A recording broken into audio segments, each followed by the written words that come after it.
Good morning. Good morning. Happy Monday. It's the best day of the week. Come on. Jamie, how was the executive trip in New York? Did you go to the Jazz? Oh, we went to Jazz. We went to a piano bar. We went to some live music. Did you get a tattoo? No tattoos, I promise. Yeah. Dang it. Okay. But it did not make me miss November in New York. It's weather was could have been better. I had my first snow yesterday of the season. I walked outside and there were all these little flurries and I was like, oh my God, I'm not in Miami anymore. For real, for real. You actually have to wear a jacket. Who would have thought? I know. My jacket collection, I think I've got everything I need, but there is an assortment of jackets now. So. Sheesh. We were running around shorts and short sleeves yesterday doing yard work. So very, very different down here in the South, Brandy. Yeah. As you recall from just a couple months ago. I know. Back in my Florida days. I'm going to say, Michael, at least you didn't get sunburned. Looks like you're safe from the sun. Well, yeah, I stayed in the shade of the trees that are losing all of their leaves and filling my yard. Brandy, you had a pretty interesting and exciting week last week. Care to elaborate? Yeah, I have officially started a new job. I have joined. I have joined the team at STRs, so as the senior director of operations. So, kind of going, streamlining processes and things like that across all of the brands. It's been really fun to start digging in and it's the difference between urban multifamily STR and now I'm like really in the original, the OG vacation rental landscape. So it's I'm very excited. It's gonna be fun to kind of learn about the other side of the business more in depth.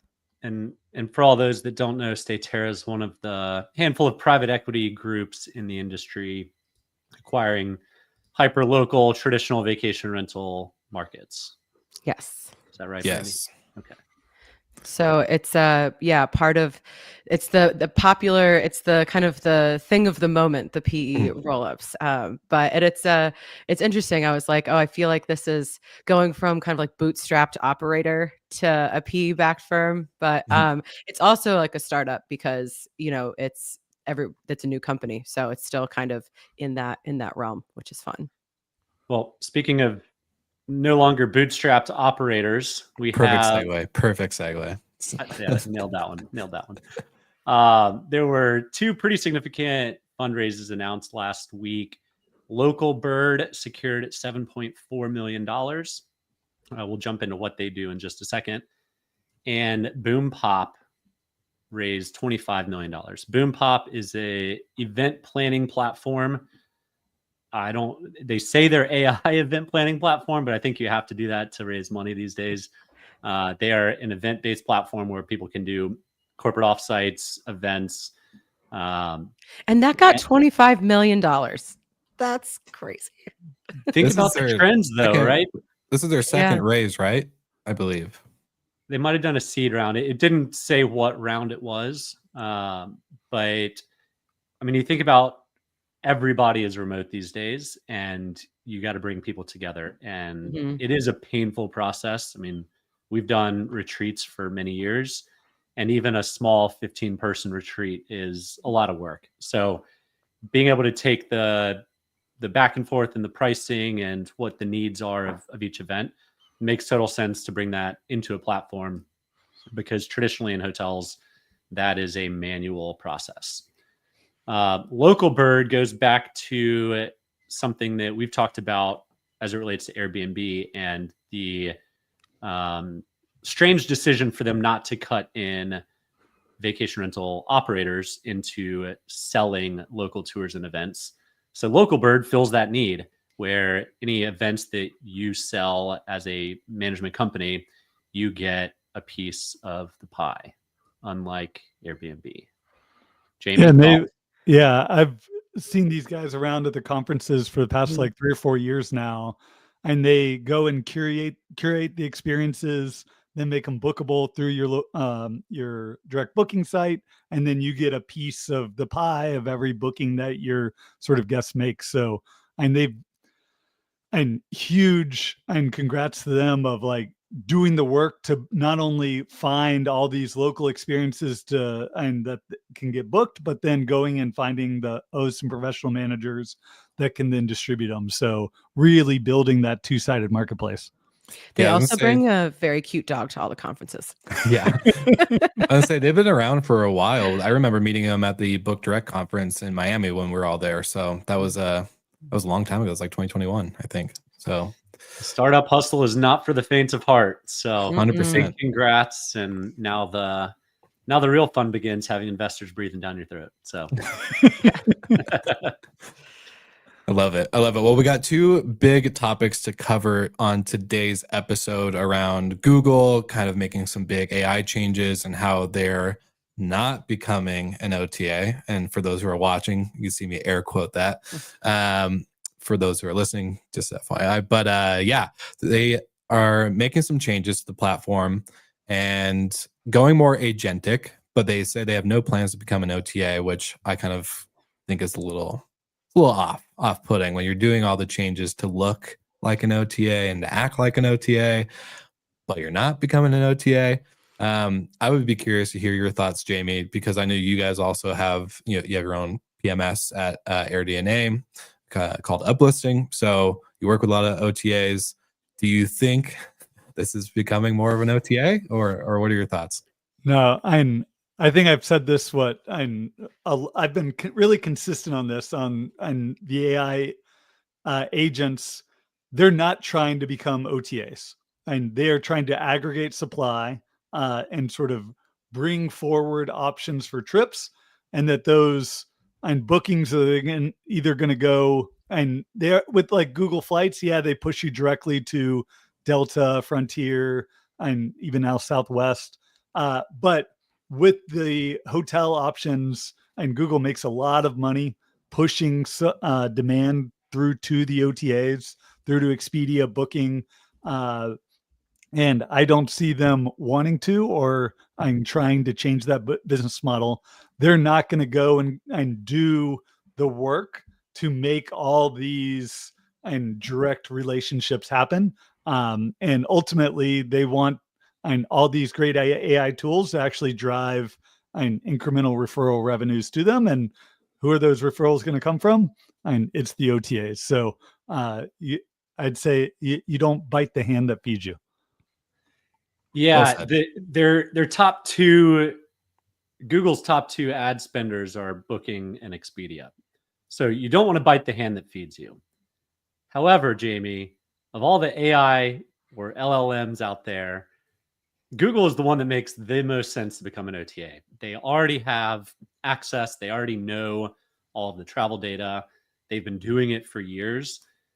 It could very easily be the flick of a switch, and Google is the number one OTA tomorrow if they made that decision. And it's not even close. So I think, yes, for now, they're saying they're not. I wouldn't put money on that for over the next decade. Maybe it's 2 years, maybe it's 5 years, maybe it's 10. But for Google to sit out on the OTA game for another 10 years, I would be absolutely mind blown. Well, I'm willing to put another money down on another decade of them sitting on the sidelines. Okay, mark it, flag it, Will. I was going to say, Paul Manzi says it's hard to turn down $8 billion in ad spend revenue, which is correct. But also, I just don't get why why would they care about the OTAs with the inventory when the inventory is already probably listed on them directly as well? Like they can just go to the site. Exactly. So $8 billion in ad revenue is great. You're right. But how much revenue is Booking and Expedia and Airbnb combined? Jamie, you might know that off the top of your head, but my guess is it's somewhere in the neighborhood of $8+ billion.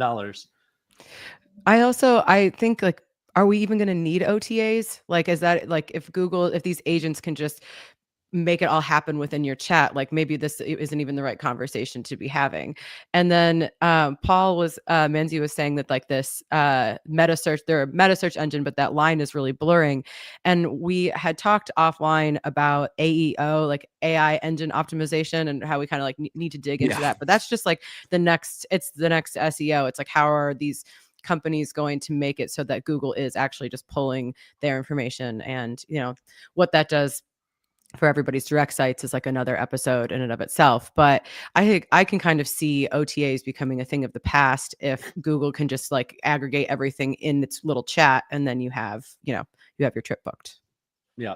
Well, for a day or two, the Expedia and Booking stocks dropped 4 to 7%, and so the market got spooked by it.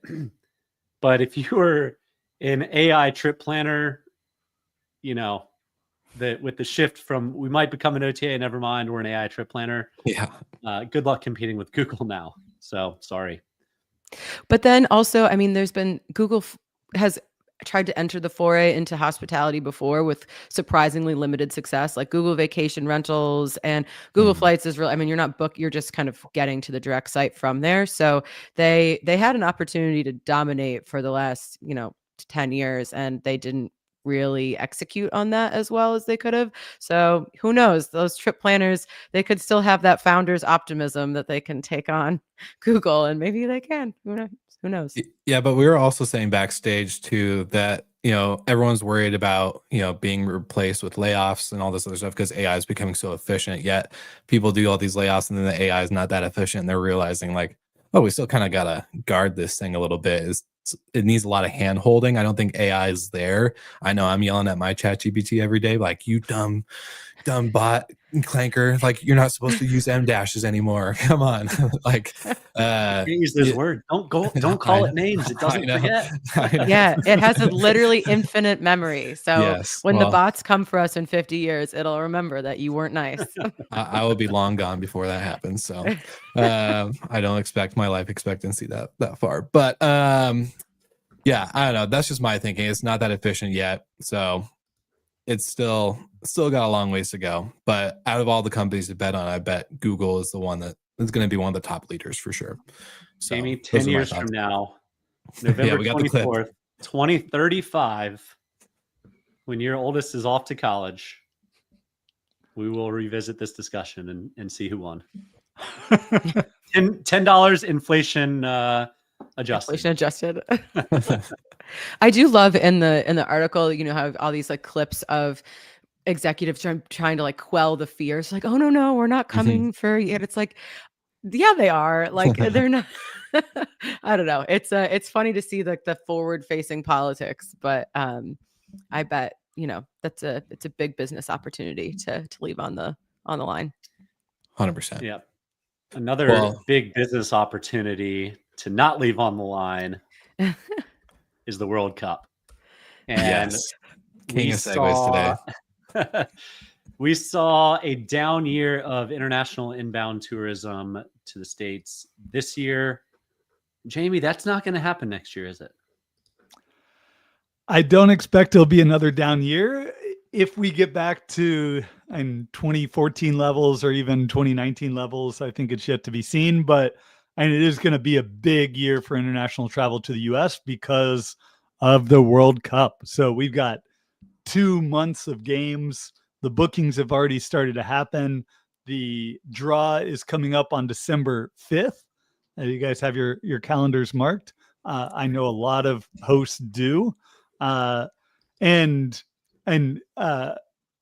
So we just at AirDNA released a tracker and for looking at forward demand for not only the US cities, but also in Canada and Mexico, where they've got 3 cities each hosting games. We were involved in quite a few host meetups over this past 2 weeks. There was one in Kansas City that our friend Tyann sort of put together. It was sort of a hosting 101 to get ready for the World Cup, which, no surprise, Airbnb, Vrbo, Booking.com, all sponsored, along with us, Price Labs, like a lot of those sort of industry vendors. And then we also participated one in Dallas this past weekend too, on getting hosts in Dallas excited about either being and bringing listings online or being a first-time host for the World Cup. So the excitement is palpable. The traffic is going to be a nightmare everywhere. That's where that lack of public transportation really comes to bite you. Miami has one, I think the bronze medal game. And I'm like, the traffic to get to the Dolphin Stadium on like a good day is pretty terrible. I like can't even. And now that I'm in Boston, also we were like, there is basically short-term rentals don't exist here. So it's going to be very interesting to see how everybody gets crammed into these cities. Yeah. So Paul makes a good comment that the team countries that get assigned to the destinations are going to make a big impact. For sure. So actually doing the analysis now, we're going to put out something next week on the teams as a host city you're going to be rooting for to get assigned to your city. Because like the difference between getting like Argentina, Brazil, and Germany, UK, where the fans travel, versus and getting Curacao or some other small sort of island. Well, Curacao might travel because there's all this national pride over going. Maybe like literally the entire country will travel for. All right, maybe Iran as a better example. But I love that's like one. I always love the underdog stories, and Curacao is actually a team. I highly doubt they're going to make it past the first round, but I love that Cinderella story. Scotland, guys, Scotland. First time in 26 years, they're back. It always total sidebar, but it always gets me when Scotland competes in the World Cup, but in the Olympics, it's the United Kingdom. But that's my comment. I'll leave it there. Yeah, I don't have enough knowledge on the inner politics of international football. Yeah, and another interesting thing that the article in Jamie's data showed, Mexico has only 2 host cities, so they're expected to have significant supply compression versus in the U.S. I don't remember how many cities there were, but it's a lot more than 2, and so it'll be dispersed a little bit better. But nonetheless, the world loves soccer a lot more than typical American. So it'll be a fun summer.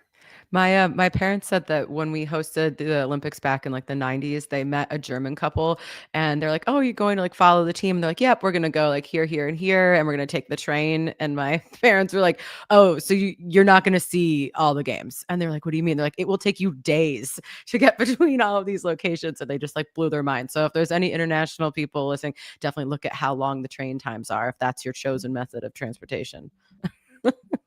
For sure. Well, Jamie, I liked in the article that was released on Skift about this, that a lot of these urban city markets don't really get this type of booking traction this far in advance, right? Like 6 months ahead.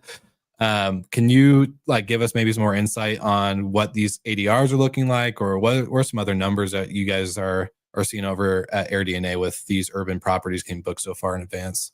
Yeah. So a great example is a market like Seattle. So urban market, and typically like this far in advance for a market like Seattle, like looking at next summer, like it's like 2 or 3% occupancy this time. Now we're sitting at like, and for the group stage, 18% occupancy. And we're seeing massive increases in demand. So overall nights booked are way up, and it sort of centers so far around like where we know teams are playing. So Seattle's got really strong bookings because they're hosting the US's second game, and Guadalajara has really strong bookings because they've got Mexico's game. So for where we know like the host teams are playing, demand is through the roof. Los Angeles has the US first game, seeing really strong demand. So that's where like it's like a precursor. Like we already know where these teams are playing, and then December 5th we find out where everyone else is going to be playing. And like in talking and through this, like you think about a 2-month event. Like the Olympics was 2 weeks, and that saw massive on demand. Now you've got a 2-month long event. you've got all these teams, and I think some of what's gotten buried is like they've increased the number of teams. We're now up to 48 teams. Oh, really? I didn't know that. You not only have the players, you've got the coaches, the staff, you've got all their families, all their friends, and then on top of that, like all the fans coming, and it's not just going to be coming for one or two games.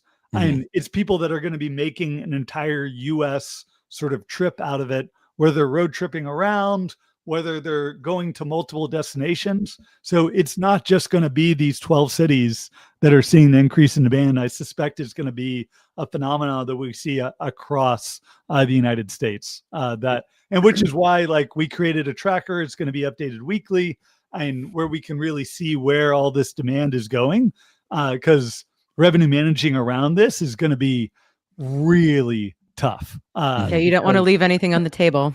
Right. Yeah. 2 comments on that. Europeans get 6 weeks vacation standard. So I would imagine a lot of this year's weeks will be used this summer. Secondly, the challenge of revenue managing around the games and whatnot. I'm shocked that there's already 18%. I'm curious, of that 18% in Seattle, how many are on a strict cancellation policy? How many are keeping flexible? Because a lot of people that are on a flexible cancellation policy are probably going to be getting hedged. They're going to have bookings in Atlanta and Boston and LA and see where their team lands. So I'll give a caveat around that 18% occupancy. It's based on the current supply availability, and a lot of people aren't making their supply available yet. So they're waiting to get a better sense of like who's going to be in the groups, waiting to get a sense of what are the rates people are willing and able to book at. So I suspect, and over the next few months, you're going to see supply of listings go way up, and you're going to see occupancy relatively staying the same as more units get made available. And then you think back, and why are Airbnb, Vrbo, and Booking so excited about this? And during the Olympics in Paris, Airbnb grew inventory by 45% on a year-over-year basis. The people who do one event, capitalize it, go on vacation somewhere else. Yeah. So I suspect all of the platforms, OTAs, are expecting to see and have this be a catalyst for adding a lot of supply in these cities. We've already seen in cities like Kansas City sort of changing some of their laws and how you can host, what are the fees associated with getting a license. So they're seeing it as there's going to be a supply crunch, and that they actually need to do things to be able to open up more supply, and with Airbnb being a official World Cup lodging sponsor, like that, and they want to promote more people staying in short-term rentals around the event. Yeah, and the challenge there is it's all cities, and a lot of those cities have banned it. LA, Boston, Seattle. I know Atlanta's had its challenges, New York. So I don't know if that's a missed opportunity on Airbnb's front, or poses a big opportunity on Airbnb's front, changing laws more than just the 1 or 2 weeks or 1 or 2 months of that city, or if it even happens at all. My guess is New York doesn't care. But I'm already hearing some chatter on some changes to the law coming from New York of trying to open up a little bit. Not sort of reverse the ban, but make it a bit more permissive in the lead up to the games. Well, either way, the investors are probably loving that growth in supply on the quarterly earning calls that they're going to hear about with everyone jumping in. So especially if if Airbnb got 45% supply growth increase during the Olympics, I can imagine what this is going to do over 2 months for a 2-month event. So yeah, supply growth with no context. Yeah. Yeah, how many of those are going to book again or make their calendar available again? Exactly. Hey, we don't need to limit. In Paris, it was actually pretty sticky. Like it wasn't everyone, but a good percentage of those sort of stuck around and are still hosting.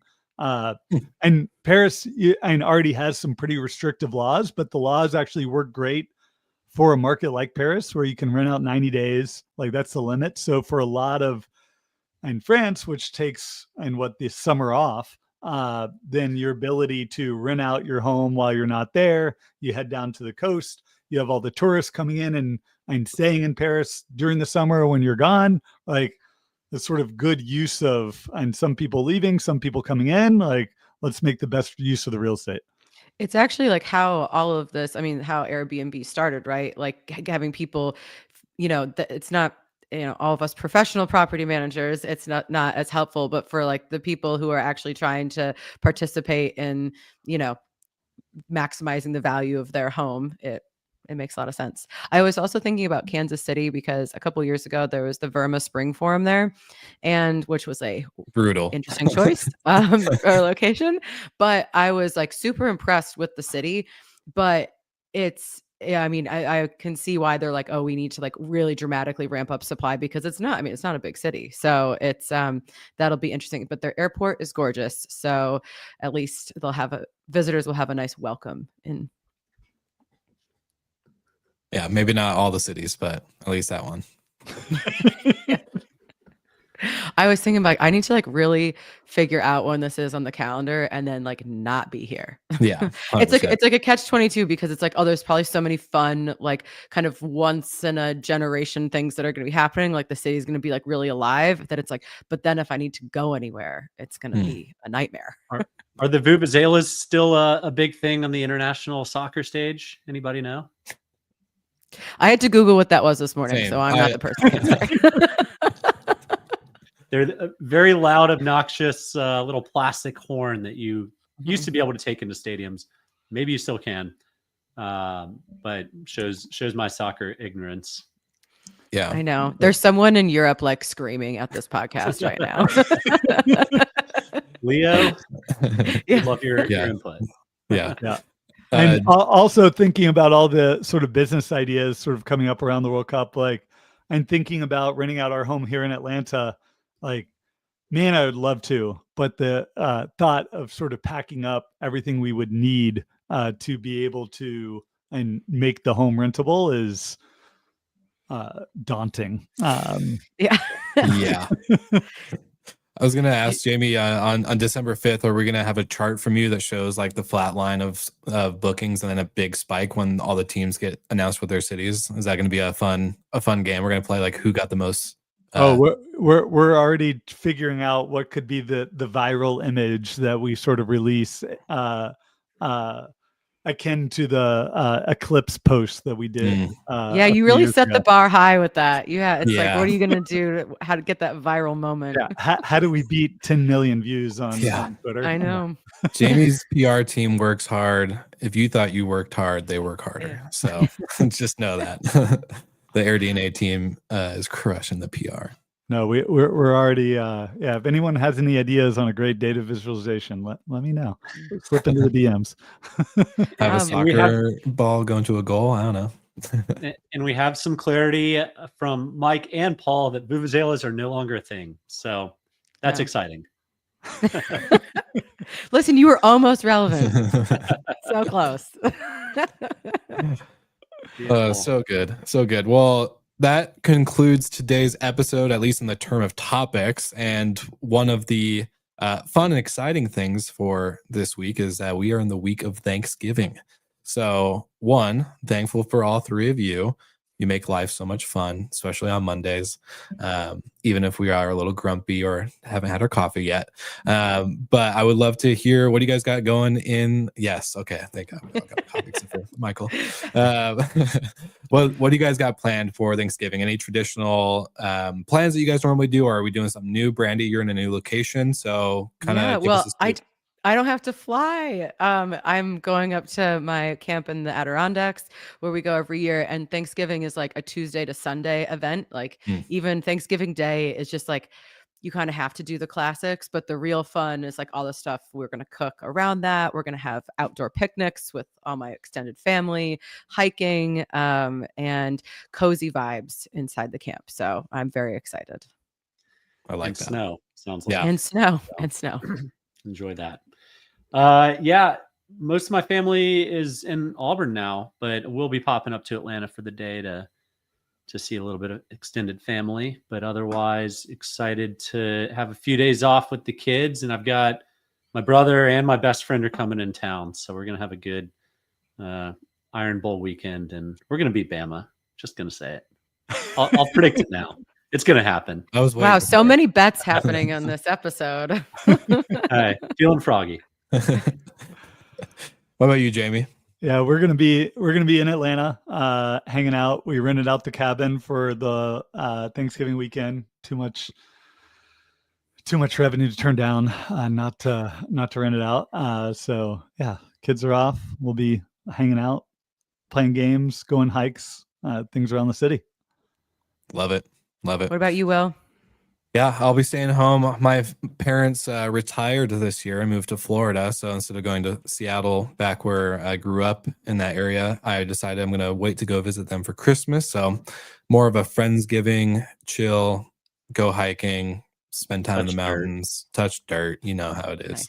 Never miss an opportunity. I did my 5th 14er in 5 weeks. So Wow. it, I love this yeah. new hobby for you. You've really leaned in.